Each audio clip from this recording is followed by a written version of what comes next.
I'm Peter Walmisley. Most of you will know me. I have been a liveryman since 1992. I have two passions in life. The first is the Worshipful Company of Information Technologists. The second is the mission to seafarers. Tonight I'm talking about the second. I have divided my talk under the following headings: history, my personal introduction, recent activities, fundraising and volunteers, climate change, Southampton. Verses 6 and 7 of Psalm 107 reads, "Then they cried unto the Lord in their trouble, and he delivered them out of their distresses, and he led them forth by the right way." Shipping is the most important and invisible business on earth. Container ships are crucial to our everyday existence. They bring us clothes, food, gadgets, and even gas. Yet most people know nothing about this vital industry. 90% of all we eat and use in the UK comes by sea. However, shipping is so cheap that it makes financial sense for Scottish cod to be sent 10,000 miles to China to be filleted and then shipped back. History. The mission to seafarers was first known as the Missions to Seamen. It changed its name partly because of the recognition that women also work on ships, but mainly because it is an international organization. It has its headquarters in Dick Whittington's church, St Michael Paternoster Royal in the City of London, EC4. It began its life addressing a need that had been recognized as far back as the 1830s by the young Anglican clergyman, John Ashley, who began his ministry in the Bristol Channel. His work inspired others to minister to seafarers, and by 1856, when the mission was officially constituted, there were mission stations in a growing number of British ports and harbours, and within a short time, others opened abroad. The constitution of the mission to seafarers, as it became early in the 2000s, states, "The objective of the society is to promote the spiritual, moral, and well-being of seafarers and their families worldwide." It is a missionary society of the Anglican Church and serves seafarers of all races, colours, and creeds, working through a network of full-time and part-time chaplains, staff, and voluntary helpers in over 300 ports in 50 countries around the world. It is entirely dependent on voluntary contributions and is supported primarily by the efforts of members of the church and works within the context of the international shipping industry. It is a registered charity and a company limited by guarantee. The mission presently has 121 flying angels, 70 frontline staff, 100 honorary chaplains, and thousands of volunteers. The teams are on call 365 days a year, visiting ships, offering hospitality, and advocating on behalf of seafarers and their families. In 2019, 75,220 ships were visited, encountering 376,000 seafarers on board their vessels. 435,000 visits made to the 121 centres. 400,000 seafarers used the transport, and there were 2,616 justice and welfare cases. A core statement was agreed in 2000. It is shown on the slide. The second Sunday in July has traditionally become Sea Sunday, when for more than 150 years, thousands of Christians have been organising events in their home churches to pray, celebrate, and fundraise for the vital work of the mission. In 2020, due to the coronavirus, a lot of churches were closed, so most activities were undertaken via Zoom. Andrew Wright, the Secretary General, and his team produced a virtual service, bringing in speakers from all around the world. The service was poignant for many. I found it very moving, connecting people from all different parts of the world, demonstrating the worldwide family seafarers are, commented one supporter. My introduction to what was then the Missions to Seamen came when the Reverend Canon Glyn Jones was invited to become honorary chaplain to the Information Technologists Company in 1989, to which I was then clerk. The company also adopted St Michael Paternoster Royal as its church. Glyn was Assistant Secretary General to the mission in those days and was already honorary chaplain to the Worshipful Company of Carmen among other livery companies, of whom our master of the time, Sir Robert Reed, was a past master. Soon after he became our chaplain, the carving of the Madonna and Child at the foot of the lectern was stolen. Fortunately, Glyn had recently photographed it for archive purposes, and so was able to have a new one carved, to which we contributed. Glyn ceased to be our honorary chaplain when the company moved to Bartholomew Close in 2001 and adopted St Bartholomew the Great as its church and Martin Dudley as the honorary chaplain. Glyn had been Secretary General for 10 years, but had served the mission to Seafarers for 28 years, first as chaplain in Swansea, moving from there to the Port of London in 1976. He was appointed to Central Office in 1981 as Auxiliary Ministry Secretary, becoming Assistant Secretary General in 1985. Since then, the ministry has expanded considerably and new centres have been established. This continues. The positions change as the needs of the various ports change. It was Glyn as Secretary General who instituted the Consultative Forum, which coordinates the autonomous councils around the world and links the worldwide society together and enables it to take an international approach to meeting seafarers' needs. The mission publishes Flying Angel News, FAN, to a general readership, and The Sea for Seafarers about seafarers. It also publishes an annual prayer diary with daily entries. In the last issue of Flying Angel News before Glyn's retirement in 2001, David Newbiggin, the chairman of council, said, "What has impressed me most about Glyn has been his total commitment to the mission, to those we serve, and to those who work for the society as paid staff or volunteers. Glyn has seen one of his top priorities as being the glue in the worldwide family of the mission. He has been indefatigable in travelling worldwide, and this personal touch has been a major factor in the society's cohesion and success today." Oops, lost. There we are.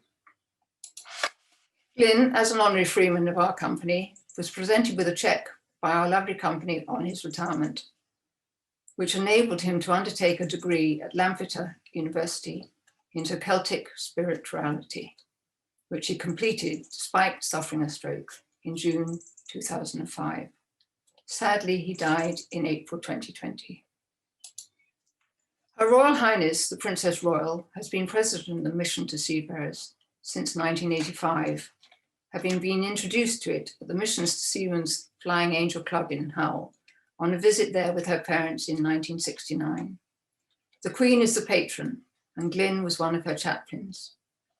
The Right Reverend Will Down, who was Secretary General before Glyn, commented in celebrating her 70th birthday in November 2020.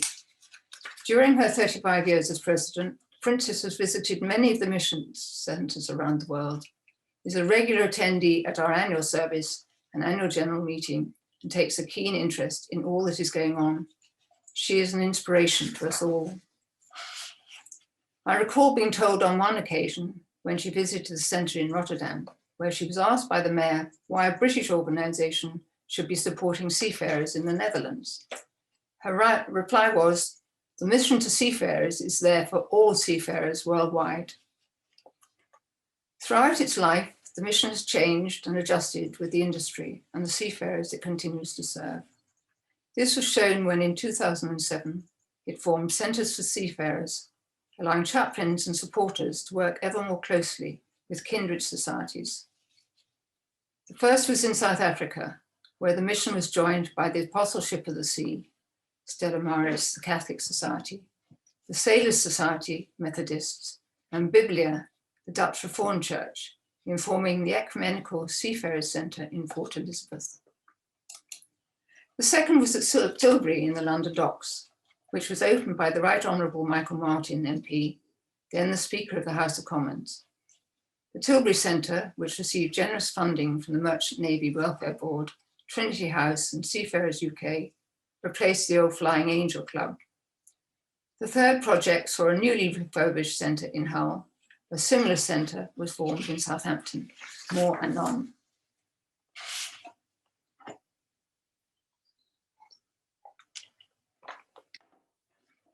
The centres, like all the clubs around the world, were set up to provide seafarers with somewhere to relax, communicate with their families, initially by telephone, but more recently through the internet and the provision of SIM cards, as well as offering advice and support. Chaplains usually visit ships and are often the first port of call when a disaster happens. I can give several examples. In 2007, the mission in Great Yarmouth helped a crew of 7 Polish seafarers who were plucked to safety after the merchant vessel Yonk sank in the North Sea. It had collided with an unmanned gas platform and sank. The mission provided clothing and anything else they needed, since they had lost all their positions. Emergency hotel accommodation was generously offered by the town's mayor. They were well supported until they were in a position to be repatriated and reunited with their families. In January 2015, the Hogue Osaka was put on the sands at the entrance to Southampton Water to prevent it blocking the channel, when its cargo of JCBs and other vehicles shifted. The missions team arrival was crucial.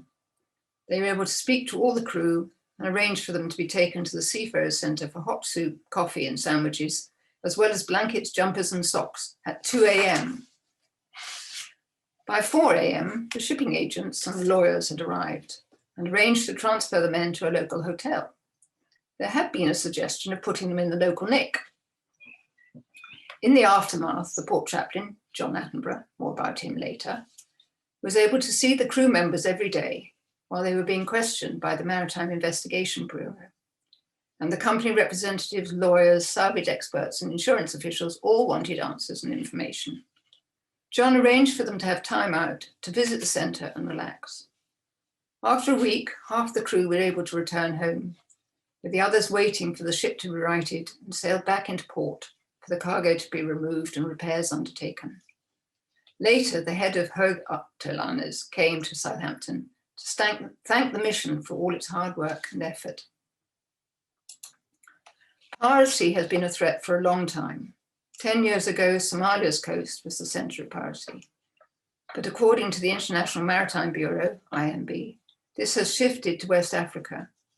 In 2011, there were 10 cases. In 2017, 33 incidents of piracy and robbery, successful or otherwise, were reported within 12 nautical miles of the coastline. According to the IMB, 65 of the 75 crew members kidnapped in 2017 were taken in or around Nigerian waters. Ships also get robbed within the anchorage area. The role played by the mission team in listening to the concerns of men and women in the region cannot be underestimated. Whilst the chaplains are not qualified therapists, they are trained to pick up the signs of distress. Cedric Rautenbach, the mission's director in Africa, says, "The beauty of belonging to an international organization is that if I've spoken to a seafarer and I know they're going to Rotterdam, I will be able to contact the chaplain in Rotterdam so they can continue the conversation." Recent activities. Of course, COVID-19 has caused a lot of problems for seafarers as well as for everyone else. All cruise ships were forced to cease operating. And in fact, the Carnival-owned P&O and Cunard lines took their ships, including the Three Queens, offshore. They sat in Weymouth Bay for nearly a year, coming to port periodically to refuel and revictual, and more recently to change crews. The container ships and tankers continued to come into port, but the crew were not allowed off, and the chaplain's visits were restricted to the gangway, where they were able to hand over SIM cards and small packets of goodies, including chocolate and toiletries. Later, they were sometimes allowed on board and were able to counsel seafarers. I heard of one captain who decided to give a first birthday party for a member of the crew who had to outstay his contract. They usually serve for 9 months at a time, go home, and then are recruited. He asked what they would like.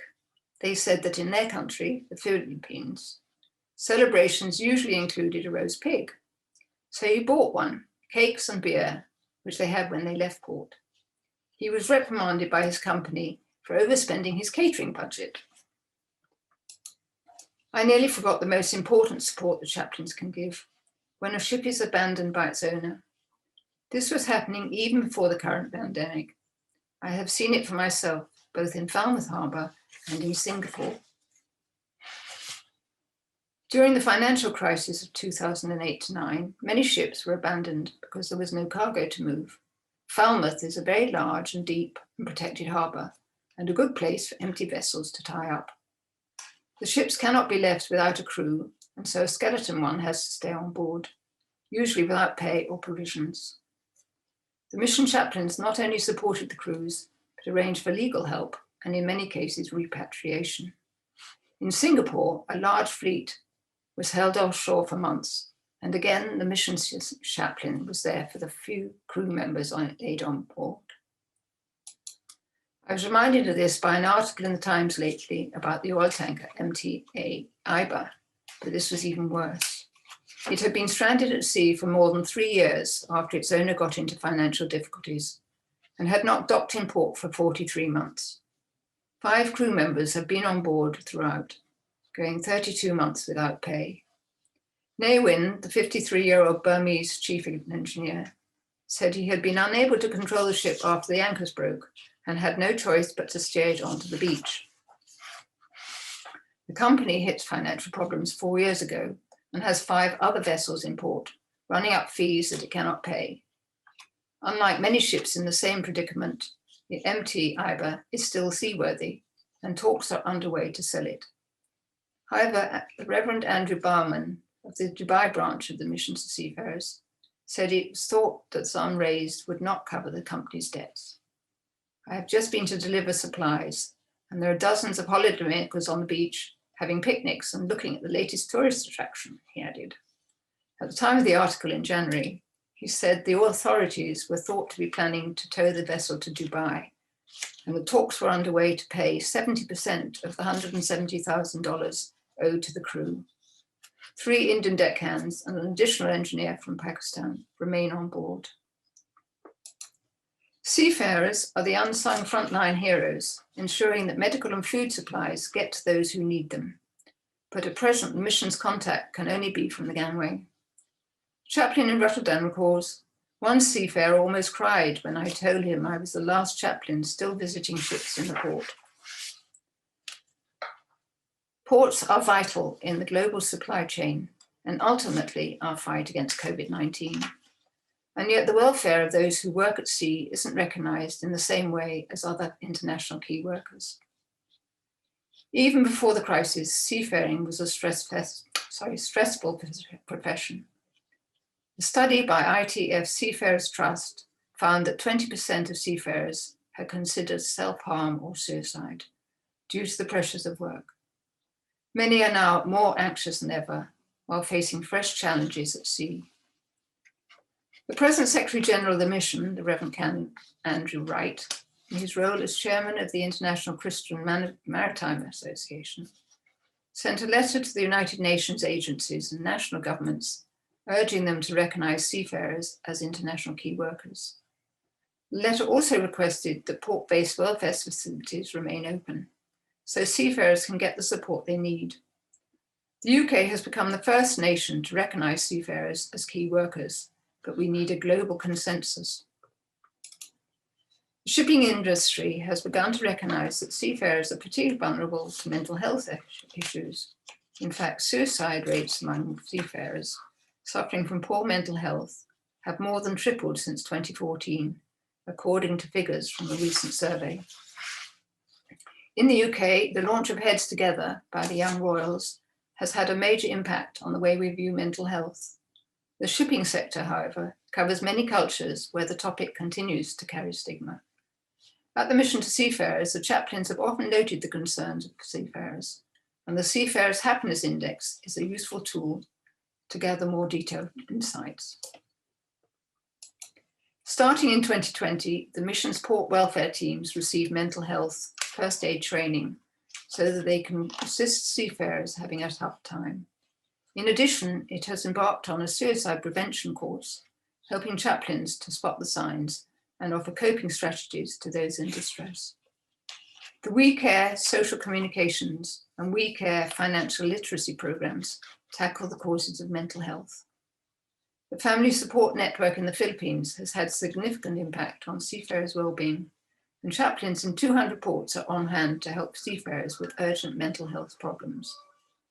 As part of the response to COVID-19, the mission launched the Chapter Chaplain digital chaplaincy, providing 24/7 support across the globe for seafarers and their families. Seafaring is stressful at the best of times, with seafarers spending months at sea away from family and friends. In the current climate, anxiety is heightened, shore leave has been disrupted, contracts have been extended, some crews have found themselves stuck in transit, and even those who do make it back to their families face 14 days in quarantine. Fundraising and volunteers. The mission receives no government support, although other charitable organisations such as Seafarers UK and the International Christian Maritime Association, as well as port operators, make generous donations. Collecting globes on cruise ships and other collecting devices help. It recently launched its Flying Angel campaign, which raised £600,000 to cover technological solutions and resilience in ports, shown on the slide. Recently, the team helps 94 Indian seafarers stranded in the UK who were unable to get home by working with the Indian High Commission on repatriation and providing vital food to seafarers' families in India and the Philippines, where the seafarer was no longer able to get a job. With 150,000 seafarers struggling to get home or unable to get to their ships, this remains a problem. Among the many donors were Seafarers UK, the Marine Society, Trinity House, Grimaldi Foundation, Standard Club, Clearwater Marine Foundation, Brittany Ferries, and NSL's SA. Of course, the mission relies heavily on fundraising and is well supported by businesses as well as individuals. For example, the international law firm HFW organised a range of activities on the 21st of November 2019, including a golf day, swimming challenge, and a bake sale as part of their Global Day of Action. Staff from the head office in London were supported by teams from Singapore, Dubai, Hong Kong, and Australia. It raised £25,150. Global Champions Unite was an international campaign to raise £60,000. In fact, it raised £70,000, where participants set a challenge goal and fundraising target and had 90 days in which to do it. The aim was to support seafarers on the front line to keep supply lines open and supermarkets and pharmacies stocked. In launching the challenge, the head of corporate partnerships at the mission wrote, "There has never been a better time to join the mission in creating a corporate partnership journey designed to deliver continuing help and support where it is needed most. Global Champions Unite is a fun and dynamic and creative way to get motivated with your fitness and well-being whilst caring for our communities at sea." Guy Mason, the Chief Operating Officer for Shipping at BT, said, "The work of the mission has never been more important than it is right now, supporting the well-being of crews around the world." These words were backed by an unrestricted donation of £15,000. Among the challenges undertaken were Guy Platten, Secretary General of the International Chamber of Shipping, who ran a half marathon raising £18,000. Ardmore Shipping, with their partners Anglo Ardmore and Thorn Ship Management, created Sporting for Seafarers, raising £14,000.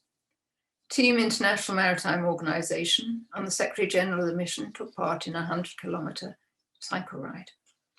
Individuals also played their part. For example, Alexandra Hojak spent months training to complete a 10K swim in a pool to raise more than £370 for the mission. In the time of COVID-19, other corporate partners have stepped in to help. Berg Bulk, a dry bulk company, offered to provide extensive volunteering support to identify possible new corporate supporters and translate mission project leaflets into new languages. Ascotel, a leading UK supplier of toiletries and hotel equipment, donated more than 4,000 mini hotel toiletries. Other fundraising initiatives over the years have included La Tour pour la Mer, a cycle ride from London to Paris, was held a couple of times, but in 2007, nearly 200 riders raising an estimated £150,000 rowed through the New Forest. John Hughes, while he was chairman of the Southampton Committee and the Seafarers Centre in Southampton, and newly appointed vice chairman of the mission, rowed in this, but earlier had written from Land's End to John O'Groats, 1,500 miles, raising £5,000 personally. He has also cycled the length of Norway, certainly a glutton for punishment. The Isle of Wight has also been the target for cycle rides, although the 2021 was cancelled. One of the many aspects covered by volunteers in the worldwide team is the worldwide team of knitters who create hats, scarves, neck warmers, balaclavas, and fingerless mitts, which the chaplains and volunteers, when allowed, take on board to keep the seafarers warm at sea. Volunteers help, not so much during COVID-19, as assistant ship visitors, bus drivers, and bar staff in centres around the world. They also help the local community to connect with as many seafarers as possible. The port of Busan is the largest in South Korea and the 6th largest container port in the world, according to Lloyd's list. With hundreds of ships passing through the port each month, there is no shortage of work for the mission, which is why they have introduced an empathy school to encourage volunteers, thus helping local people to understand the challenges faced by seafarers and the work the mission is doing to support them. Climate change. While there remain skeptics, the evidence of an overwhelming number of scientists and formal bodies around the world is looking pretty conclusive. The recent fires in Australia have kept this issue firmly in the headlines, as have the actions of Extinction Rebellion and Greta Thunberg. And last month, the blizzards that hit Texas caused Joe Biden to announce a national emergency. He has also signaled that the USA will rejoin the Paris Accord. The Anglican mission is guided by its 5 marks of mission. The 5th reminds us of our responsibilities as stewards of God's earth, to strive to safeguard the integrity of creation and sustain and renew the life of the earth. The International Maritime Organization's commitment to reduce shipping emissions by at least 50% before 2050 may not be enough for some, but is still a considerable change. The issue of the environment is being discussed by the mission.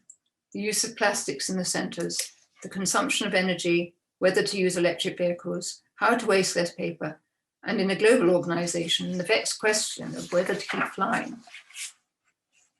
As one example, the Port of Rotterdam has, since July 2017, been scoring ships docking there and offering discounts to the cleanest ships. The aim is to slash the port's carbon dioxide emission by 49% by 2030. The port is also using technology to improve the scheduling of arrivals and departures. Improved communication between shipping owners and service providers is expected to reduce waiting times of ships and cut emissions by up to 20%. Southampton. I became the Lymington representative when I moved from Northwest London. This involved collecting and knitting the hats, etc., liaising with the Lymington Parish Church, St Thomas's, and passing on donations from the Parish Council. The mission is one of 5 charities that benefit from the funds handed out each year. In 2007, I was invited to join the Southampton Committee, which at that time met at the Seafarers Centre in Southampton. This was run by the mission on behalf of the 3 marine charities based in the area: the Mission to Seafarers, the Sailors Society, and the Apostleship of the Sea. Partly due to financial problems and lack of coordination among the charities, the centre was closed and the mission firstly moved into a local church and has now been welcomed to All Saints Church in Redbridge, a suburb of Southampton. I became chairman of the committee in 2015. Although the mission no longer has a centre, one has recently been opened by the Sailors Society in the centre of Southampton. It runs a minibus service from the docks into the centre of town, manned by volunteers. Volunteers also help John Attenborough, the mission's port chaplain, with ship visiting. John was appointed in 2014, has raised the profile of the Southampton ministry. He introduced the concept of having a target to raise each year to fund his work and that of his team. It is set at £30,000 per annum, but this has been exceeded in recent years, even in 2020, when it was £66,300 partly through the surplus on SIM cards. John decided to involve parishes in towns and villages all along the south coast of England, as well as Southampton, and has recruited liaison people in quite a few, visiting them, giving talks and preaching at church services. He has also talked to Youth Relay and WI gatherings. When I first joined the Southampton Committee, the mission still needed to hold annual general meetings. It was later reorganised, so these were not needed. And in Southampton, these were hosted on board one of the cruise ships, the last being on QE2 just before its decommissioning. It had the complete collection of models of Cunard and P.O. ships, as well as other trophies from their past. I was dismayed to learn later that the only item taken off before it was sold was the portrait of the Queen Mother. We have organised visits to interesting places such as the Maritime Museum in Greenwich and Brunel's steamship Great Western in Bristol, as well as several river cruises around Southampton Water. We should have had a trip on the steamship Waverley, but this was cancelled due to bad weather. And in 2020, we would have had a cruise up the Hamble River with fish and chips. All these have raised funds. Sadly, we were not able to hold our annual carol concert in 2020, the past few of which have been held in cruise terminals. We have held a few annual rapathons where volunteers come and pack Christmas presents to be taken on board. But of course, this was also cancelled in 2020, although John was able to provide about 100 packets with financial help from parishioners. It was John who coordinated the support for the crew of the Osaka, which on 3rd of January 2015 developed a sail list and was intentionally grounded in the Solent, mentioned earlier. More recently, he has been in the news when the Nave Andromeda was hijacked off the Isle of Wight on the 25th of October. After the formalities, including the SBS landing on the deck, had been completed, John boarded the vessel and spent time talking to the crew and helping them come to terms with what had happened. John told the metro.co.uk, in an article published on the 30th of October, that the crew were tired but in good spirits. When I visited, I gave them phone cards so they could contact their families back home in the Philippines, and have been able to offer our family support services to them as well. All of our teams are trained in mental health, first aid and post-trauma support. The captain told me that he was so pleased to see me, he thanked me for bringing humanity back on board the ship. Lots of frowns were turned upside down. Master later thanked the SBS and said, "We now understand why they are called special." As a result of his work related to COVID-19, John was presented with a certificate of appreciation by the Nautical Institute, and he was awarded the Thomas Gray Silver Medal for 2020 by the Court of the Marine Society and Sea Cadets, which was presented to him on the 13th of October 2020 remotely. The award has been recognising seafarers since 1925 and was created in honour of Thomas Gray, who dedicated his professional life to improving the professionalism of the maritime community through his role at the Board of Trade in the late 19th century. The award is given in recognition of exceptional deeds of merit at sea, which includes services to seafarers in the broadest sense. These deeds can be related to any aspect of seafaring, including saving lives, the well-being of seafarers, and any exceptional accomplishments related to the business of seafaring. John has been making a difference to the lives of seafarers all over the world for the past 26 years, quietly saving lives. He started in Mombasa as an intern, going from there to Antwerp and then to Tilbury before coming to Southampton. He is now preparing for his ordination into the Church of England in July 2021. Reverend Ijeoma Ajibade, Regional Director Europe, the mission says, "I was deeply touched when I met some seafarers in the Philippines who told me how much John had helped them. John has been at the forefront of supporting seafarers in Southampton during the pandemic and has shown sterling leadership at this time. He is also a great colleague and trained friend to so many of us who are working for the mission." In January 2021, Robert Coates, MP, Minister for Maritime, Aviation and Security, announced Jane Davies, Nautilus Care Marinas Mariners Park Care Home, and Ron Attenborough, Mission to Seafarers, Port Chaplain in the Port of Southampton, as joint winners of the annual Merchant Navy Sea Welfare Board Award for services to seafarers. Here's a video of them. It's a great pleasure and a great honour to me because I've been asked to announce the joint winners of the MNWB's annual award for services to seafarers' welfare. Jane, your dedicated work as the registered manager for both the Mariners Park Care Home and its home care service, Nautilus Care, has received sector recognition. You have demonstrated complete dedication to the cause. You've created and maintained the highest standards for retired mariners and dependents in your care, as well as unparalleled support for your staff, particularly when faced with the unprecedented challenges of COVID-19. Jane, many, many congratulations and thank you. I was absolutely overwhelmed. In social care, particularly, you don't often get much praise or thanks. So, do you know what? It really come out the blue, and it was just. I was out Christmas shopping when I sort of got the tip off, and yeah, it's just lovely to get an award for this. It's been a really hard year. I don't think, well, I'll speak for all social and healthcare staff. I don't think anyone has ever had a year like this. So yeah, it's really lovely to be recognised. Well, very well done. It's very, very well deserved, Jane. Thank you. I'm so glad. All our seafarers are still safe and well at the moment here, so it's all good. Absolutely. Well, wonderful. Thank you. It's much, much well deserved. Very well done. I can see some are applauding. I can see the clapping. Oh, thank you, everyone. Thank you, Jane. Wonderful. Much deserved. You enjoy the praise. Thank you. So next is the Mission to Seafarers Port Chaplain from the busy port of Southampton, and that's John Attenborough. Now, is John here? Well, John, you have been recognised for your outstanding work in making a positive difference to the lives of seafarers from all over the world, not just for now, but over the past 26 years.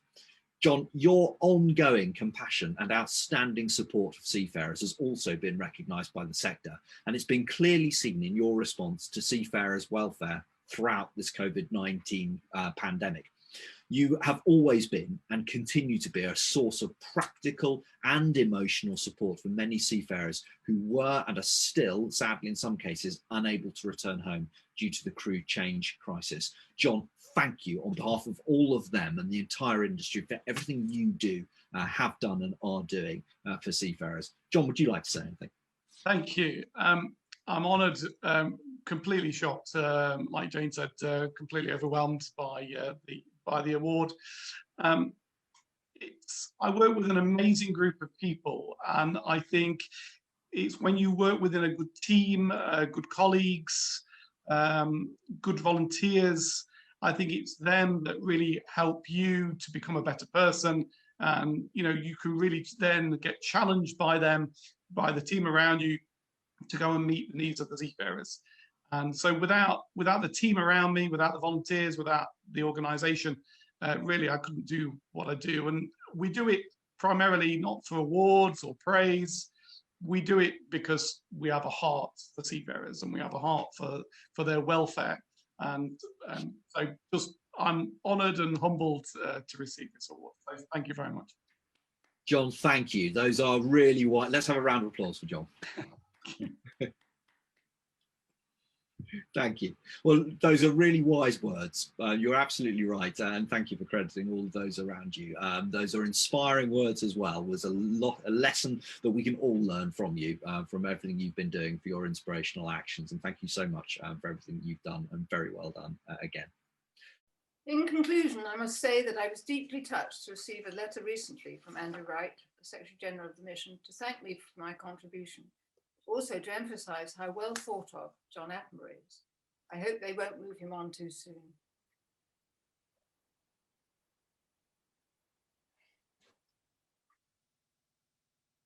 Stop press. I received another letter from Andrew Wright yesterday in which he reported the figures for 2020. In spite of COVID-19, or maybe because of it, the fundraising to headquarters increased by 93% over 2019.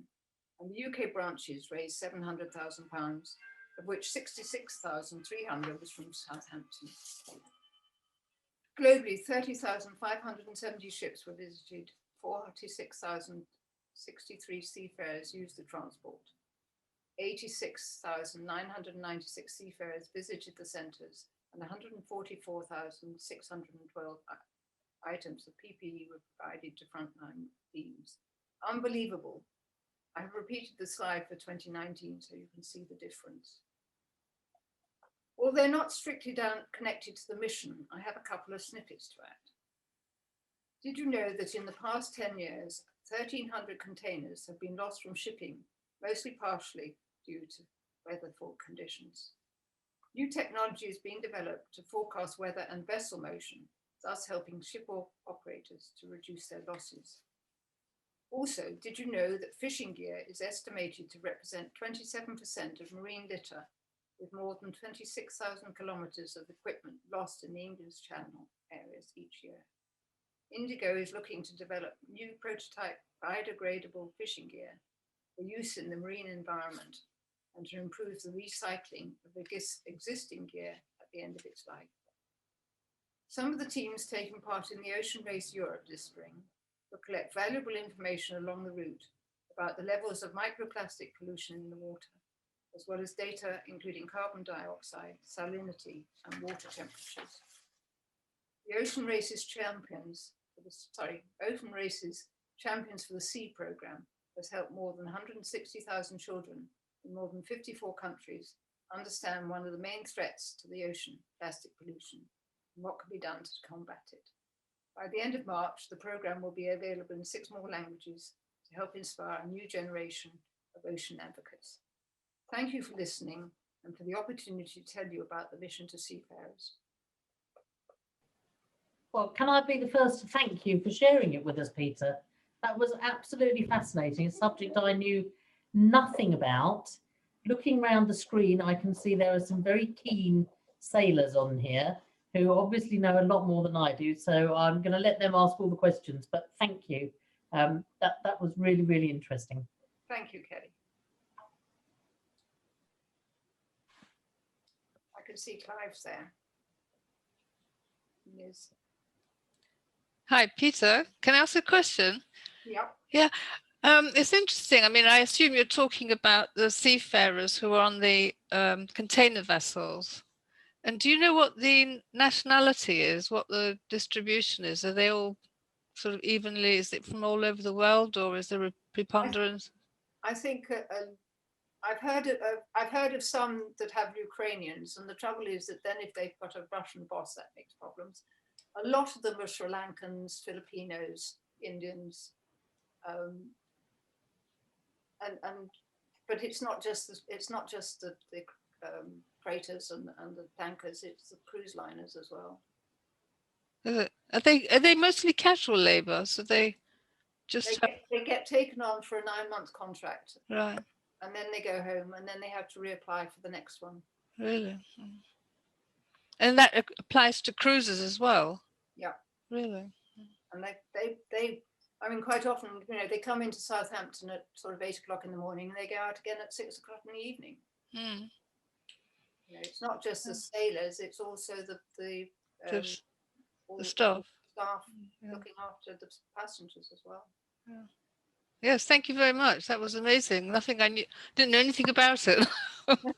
Increase my knowledge. Thank you so much, Peter. That was I agree with Carrie and Liz. There's so much amazing work that goes on that I just know nothing about. My question was around the MT EBA. It was just amazing to hear that there were 5 seafarers spent 43 months without pay. Yeah. On what? So I'm just interested in what makes them stay. You know, when these ships are abandoned, they can't get off. Oh my goodness. And they're usually left without pay, without food, and without, you know, contact. I mean, it's the mission that go in and take food and the provisions and the SIM cards and help them get in touch with their families. It's just incredible that that happens. It's just hard to even imagine. And it happens all over the place. Wow. And I also had a question about the international makeup of the seafarers. Of course, it makes sense. Do you find language barriers, or how do you get around language barriers, or do most of them speak English? I think a lot of the local chaplains are local to that country. I mean, yes, obviously a lot of people do speak English, but not all of them. And I mean, that's one of the difficulties on the ships too, that, you know, you have a mixed crew, they might not all speak the same language. It's become a little bit easier now, I think, that Wi-Fi is on the ships a lot more than it was, and they can get in touch with their families. But that, you know, these huge container ships, I mean, they probably have a crew of 20. And if they sit in their cabins all the time talking to their family at home, they don't interact with anybody else. And not being able to go off, you know, go ashore is even worse. Well, it's incredible work. Thank you for the presentation. I'm just interested to know, not power, but rights. I'm trying to the right word, Peta. Well, you know, for the chaplain to board a vessel, because if he finds out or thinks there's a welfare problem, or I mean, is it if the captain doesn't want to let him on board, or if, you know, bearing in mind if it is a fully crewed ship or so, like the one that's been abandoned. How do they go about the boarding and that sort of thing? Not the physical, the permissions and that sort of thing. Can they just take the boat up and get on there? They have to talk to the local port operators, I mean, the authorities, to get on. I mean, the owners won't be there, will they? No, of course not. They'd be goodness knows where around the world, won't they? But yeah, it's I mean, I remember seeing them in Falmouth, you know, rusty buckets with 2 or 3 people staying on board for months at a time. So. Thank you. I'm horrified that it's even legal to leave people on board without food, without presumably fresh water, and just walk away from it. I find that staggering that they aren't subsequently, I don't know. I mean, there's no, you know, there's no international law that can get at the owners. That seems to be something that's missing. I mean, there are, you know, the International Welfare Board and things like that too, who try, but I think it happens a lot more than we would like.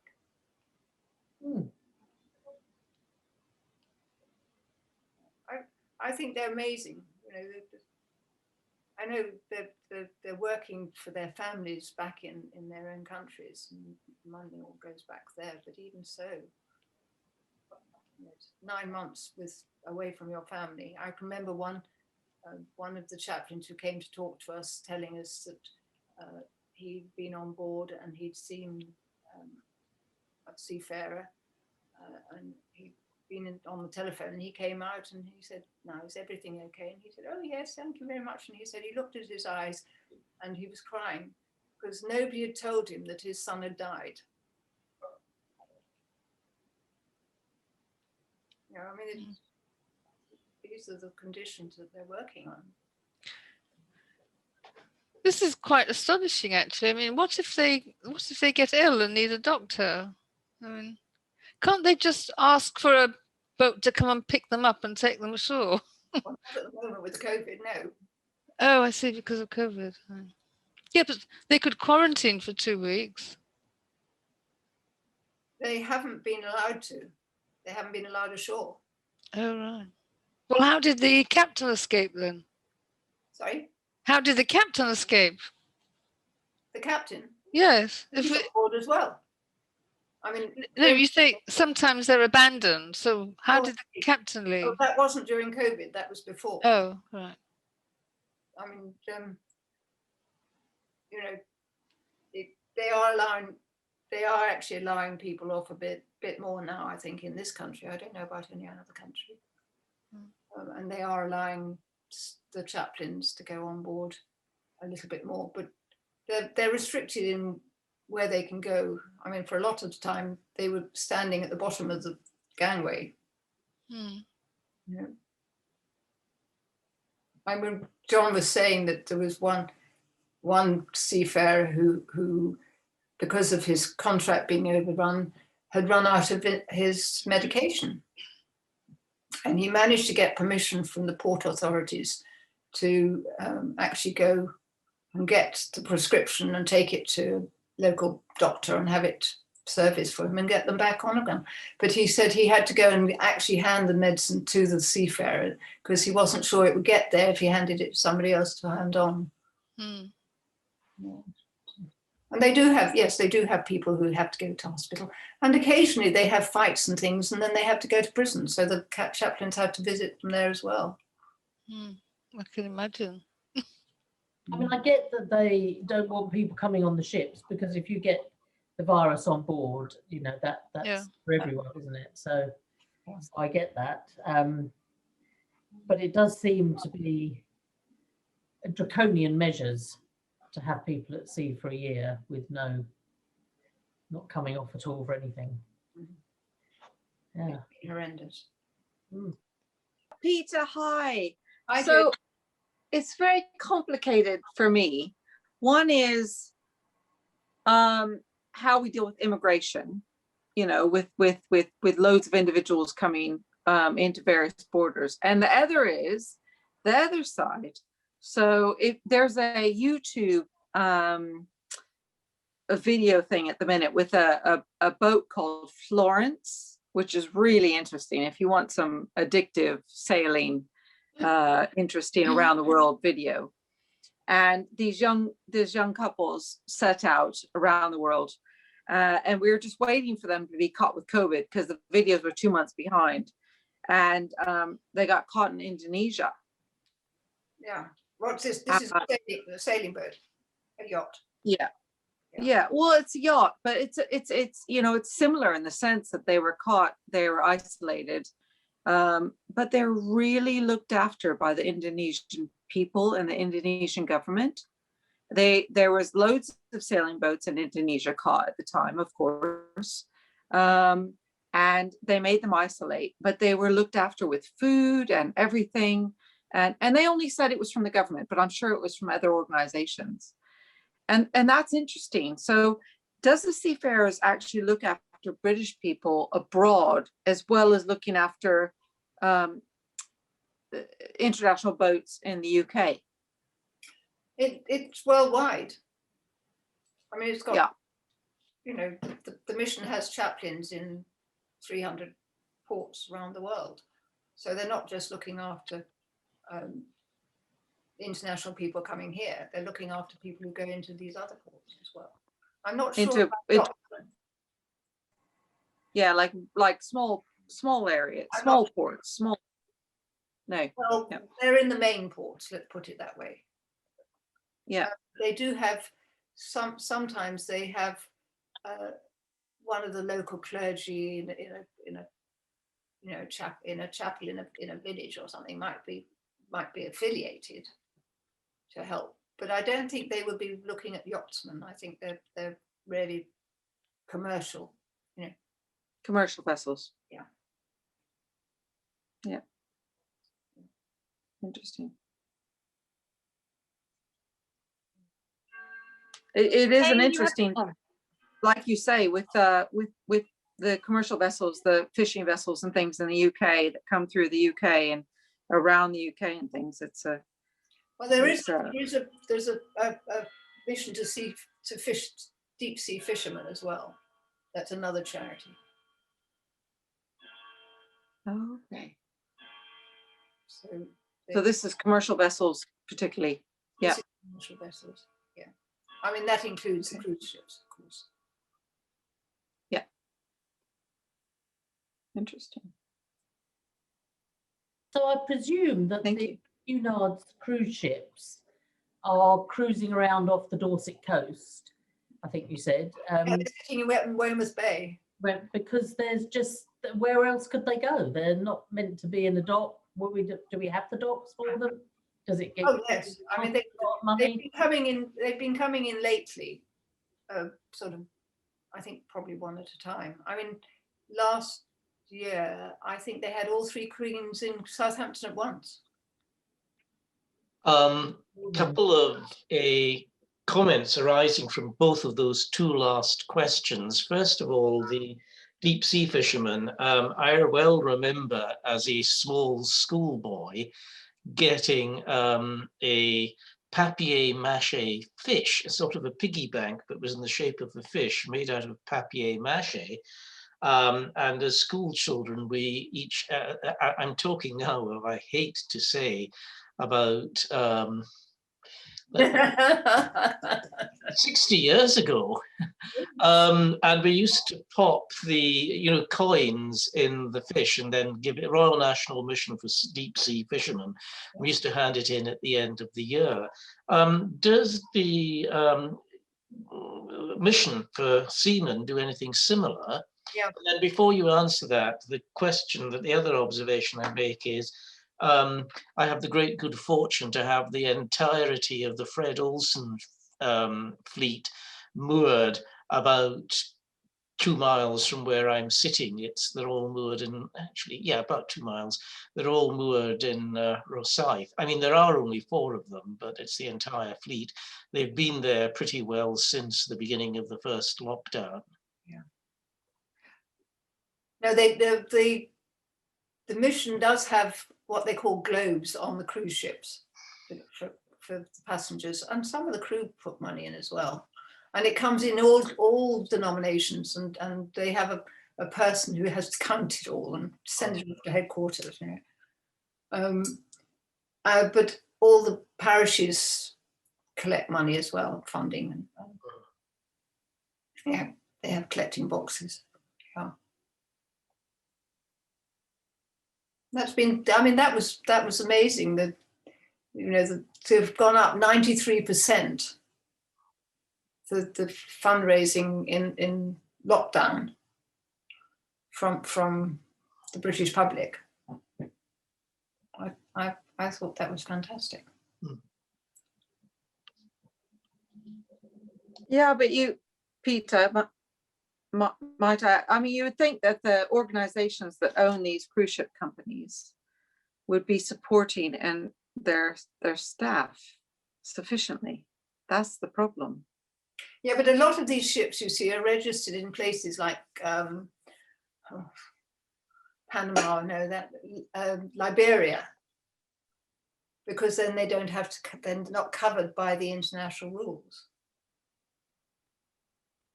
You see them flying the Liberian flag because they're not, they're not as well regulated as if they were the British flag.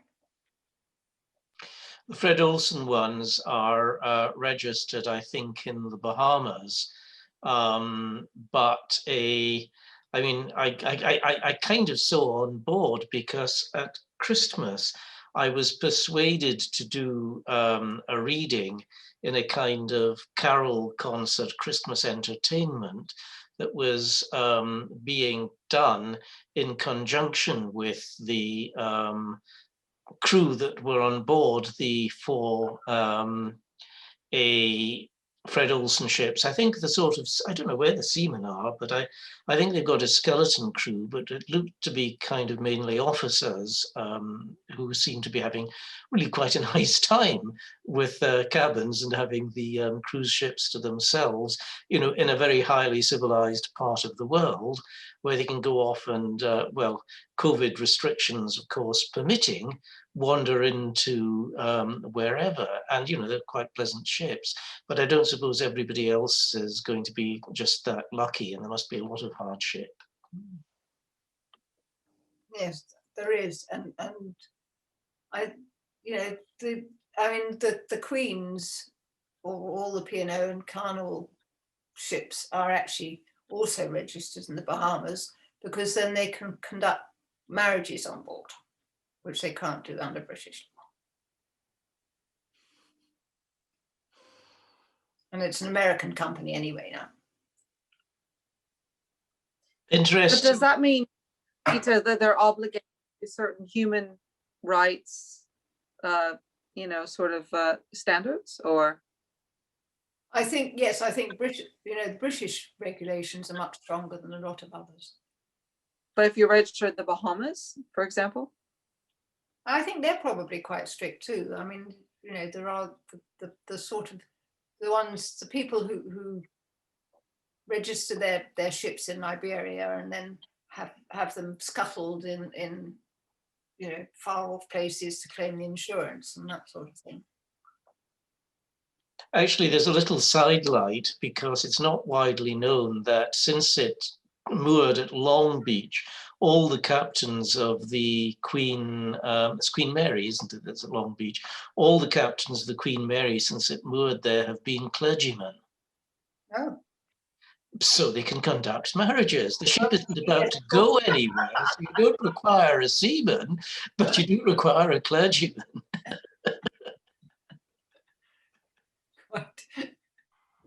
Yeah. So I've got the most amazing photograph from last autumn, where loads of the cruise ships decided to anchor in Weymouth because they were getting less photographs, apparently, in Weymouth. But we saw Queen Mary and Queen Elizabeth and various other cruise ships there, all anchored together. It was an extraordinary view with skeleton crew. Yeah. But I think they were all registered in places where they're being looked after quite amply.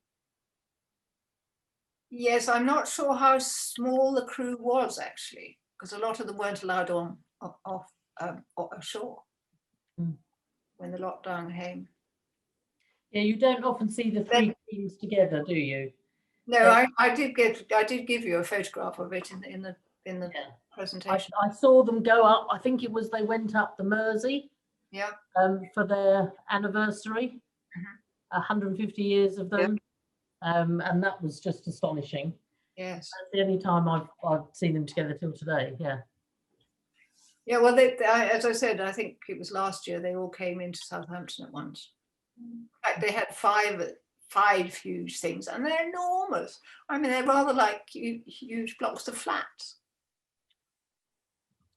Can't imagine wanting to go on one, actually. Well, you get the little ones going past here. The little ones go past here. They dock either in the deep water at Greenwich, next to the HMS Belfast. Yeah. So you'll look out, you'll hear a rumble, and you look out, and there's a cruise ship going. They're just like a raft, though, aren't they? They're just this big thing, but it obviously not that deep underneath. Yeah. I did go to Norway a couple of years ago on a Fred Olsen ship, which was it was a pleasant trip, but I didn't enjoy the whole day going across the North Sea. I prefer to fly and get to where I'm going. I've done that 3 times in a 4-6. That's probably enough, isn't it? Yes. Thanks, Peter. Bye, Dawn. Thank you so much, Peta. Thank you, Suzanne. Look forward to seeing you again.